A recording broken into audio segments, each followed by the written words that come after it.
Régmúlt idők karácsonya, írta Németh Attila, felolvassa Weyer Orsolya. A panellakás sötétségbe burkolódzott. Finom meleg volt odabenn, de semmi sem mozdult. A kislakást jellegzetes karácsonyi illat hadott át, fenyőfa illata keveredett valamiféle fahéj, narancs, mézes kalács illatával. Aprócska fények vibráltak a helyiségekben, otthonos, meghitt derengésé szelidítve a konok sötétséget. A mai kor karácsonyának elengedhetetlen, világító kis kellékei.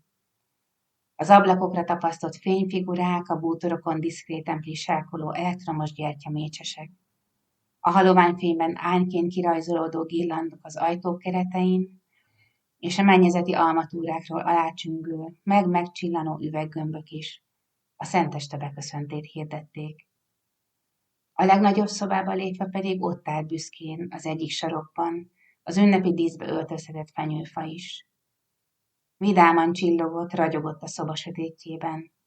Örökzöld ágait fényfűzérek ölelték körül, és meg annyi arany és ezüst üveggömb szikrázott rajtuk.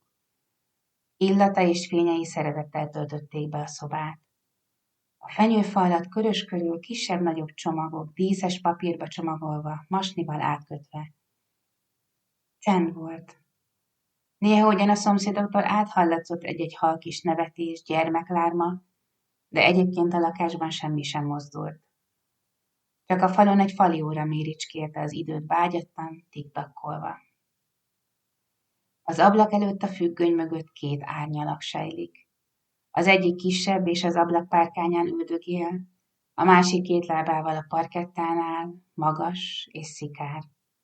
A férfi arca rezzenéstelen, tekintete meleg, tele van szeretettel, de ugyanakkor valami kis szomorúság bujkál bennük. A férfi és cicája csak bámulnak kifelé csendesen. Mire gondolhatnak? A pufókkész cica biztosan érzi az ünnepet, és arra gondol, hogy ennek apropóján dupla viszkász lesz a mai vacsora menü. És mire gondol az idős férfi? Rengeteg minden jár a fejében, vágtatnak a gondolatai, de leginkább az emlékek rohangálnak fele-le a lelkében. Rég elmúlt évek, évtizedek emlékei. Emlékek, amik megölelik, és emlékek, amiktől üresnek érzi magát. Rengeteg emlék. Egy élet. Múlt és jelen váltakoznak, mint egy időutazás. Majd egy évszázad, és mennyi, de mennyi változás. Az öreg azon mélázgat, hogy mióta meglátta a napvilágot, mennyit változott a világ. Szinte mondhatni fenekestől felfordult minden. És hogyan változott az ő élete is évtizedről évtizedre. És a karácsonyok. Az első karácsonytól a mai szentestéig. Aztán lassan elmerül az emlékeiben, mert el akar merülni bennük.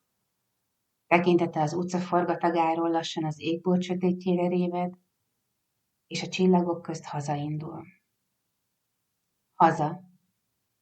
Abba a kis falucskába, ott az erdők alatt. Ismét aprócska gyermek, aki tátott szájjal megilletődve állt testvéreivel egykor a falusi kis vályogház tiszta szobájában a fenyőfa előtt. A szobában apró gyertyalángok vibráltak, a legnagyobb fényt a mennyezetről lelógó petróleum csillárlámpa biztosította.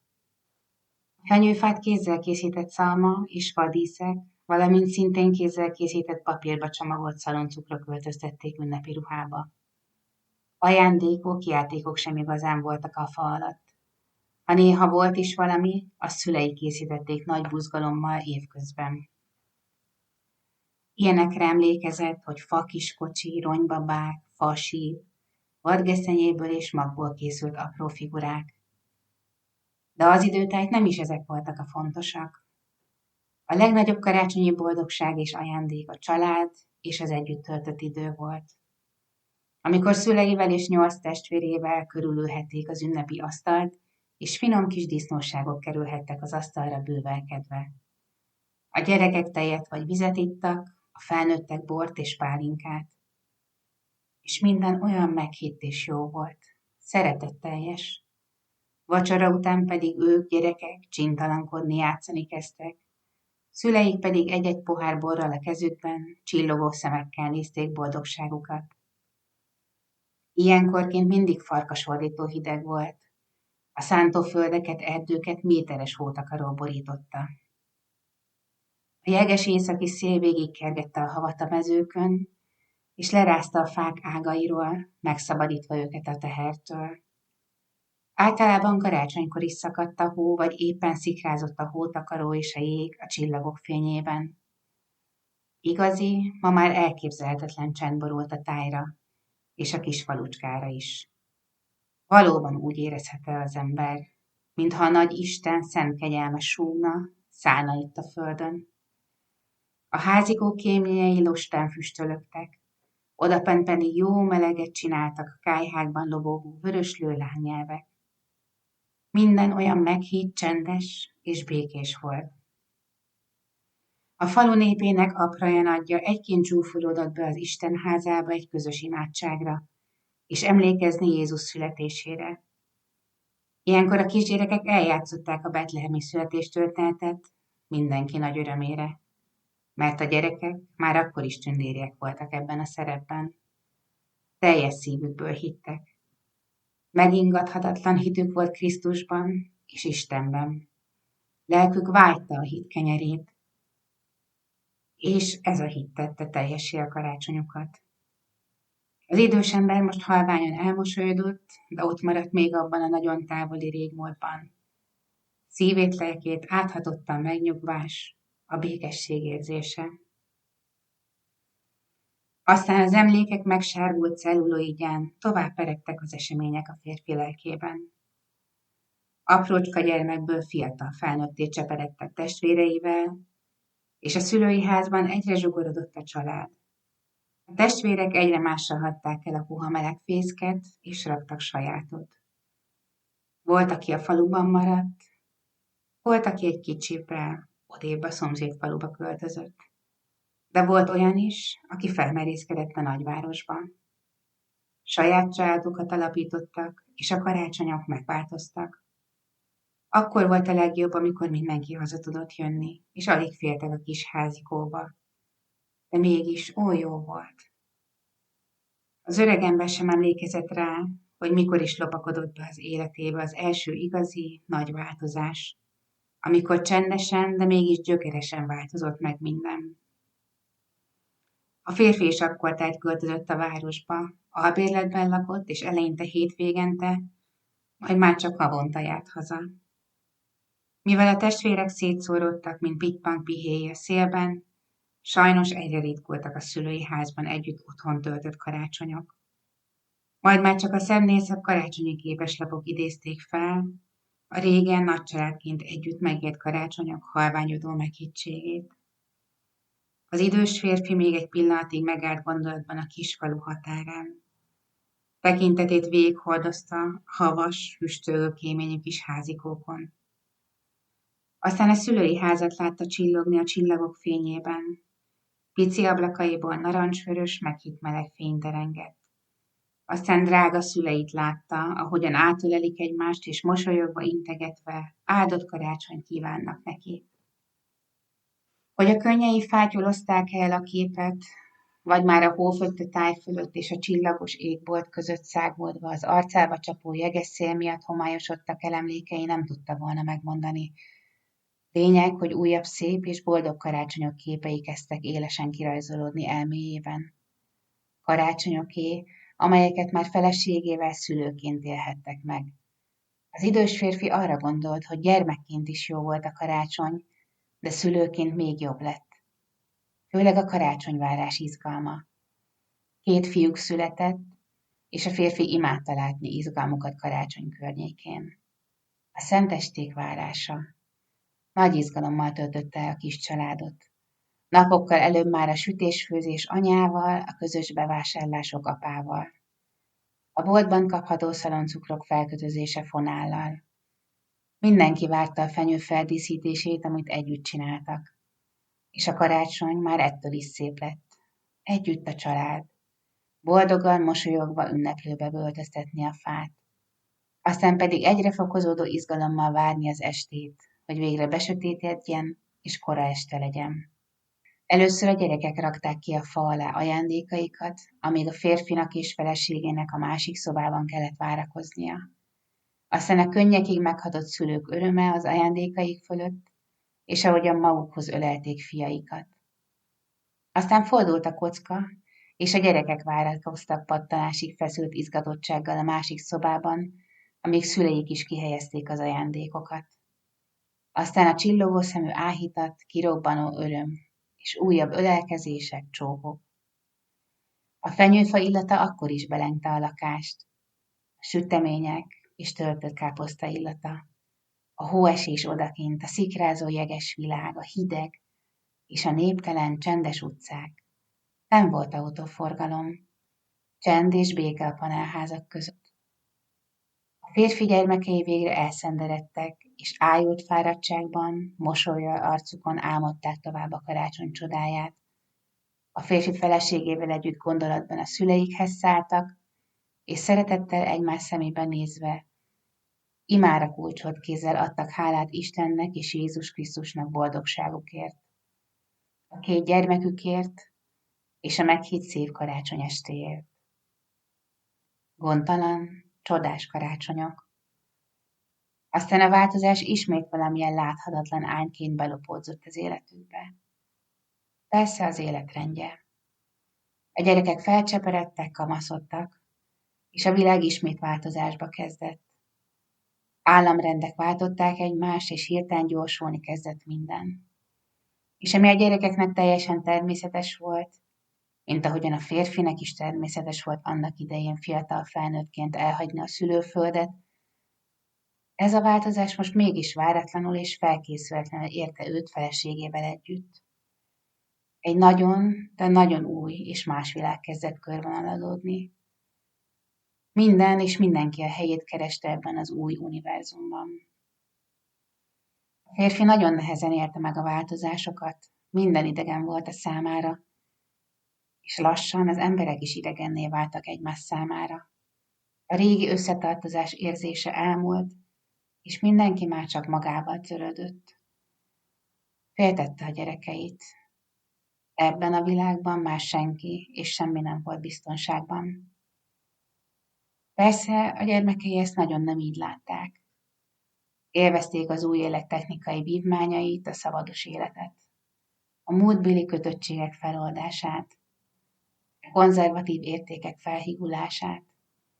Belevetették magukat és lubickoltak ebben a színes, folyton változó, érdekes, izgalmas és kinyíló új millióben.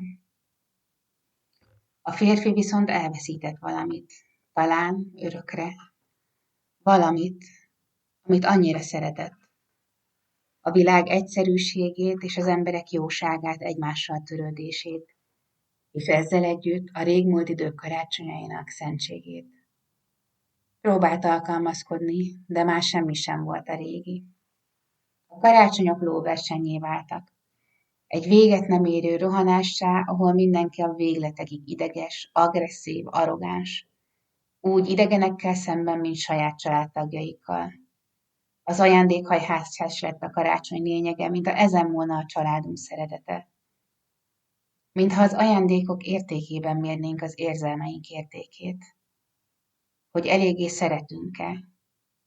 Hogy eléggé szeretnek-e bennünket?